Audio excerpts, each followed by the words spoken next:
Una nit jo estava tranquil·lament assegut aquí, al bar del Joe Murray. L'estava fent petar amb una parella d'amics meus, fent un parell de pintes. En aquella època jo treballava pel Joe Murray. Li feia, per entendre'ns, de noi dels encàrrecs.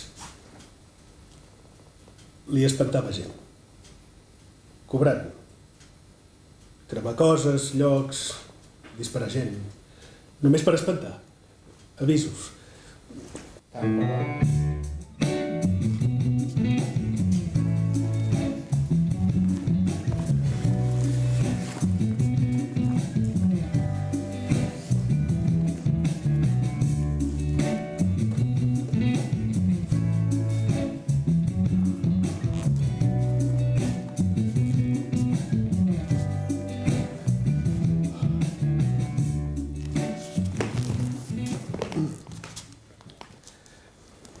Aquella nit, després de tancar el bar, vaig fer unes quantes pintes més amb el Joe Murray i amb el Vinnie Rourke, un fill de puta dels de tota la vida.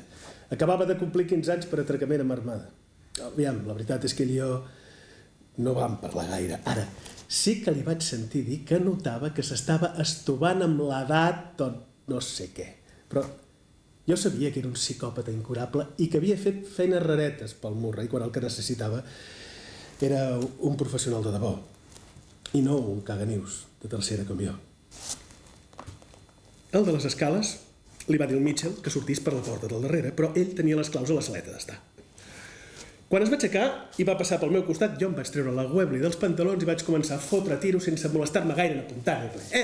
Vaig tocar el tio que tenia davant aquí el maluc, em va caure a sobre, em va fer anar la pistola per terra i aleshores, naturalment, el de les escales va començar a fer anar el rifle. Pam, pam, va tocar la paret, va fer saltar la marc de la porta de la cuina abans d'encertar de ple, per accident, clar, en el pobre Mitchell que passava per allà. I aleshores va passar una cosa.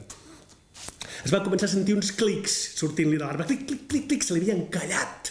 Un cartutxo buit li havia quedat encallat a la recambra i el paio provava d'expulsar-lo fotent anar a la corredora amunt i avall, amunt i avall. Jo estava allà de genolls i vaig agafar la retallada de la tauleta. No? Vaig veure com finalment el cartutxo buit li sortia volant del rifle i com el paio cardava un tret per accident a la brada de l'escala. Jo vaig apuntar cap allà i sense estar en absolut segur d'haver premut el gallet, allò va fotre un tret assordador, no? Tot el cos li va fotre com una sotragada, fer un parell de passes enrere, va acabar caient de cul i quedat assegut contra la porta del lavabo, mort, mort.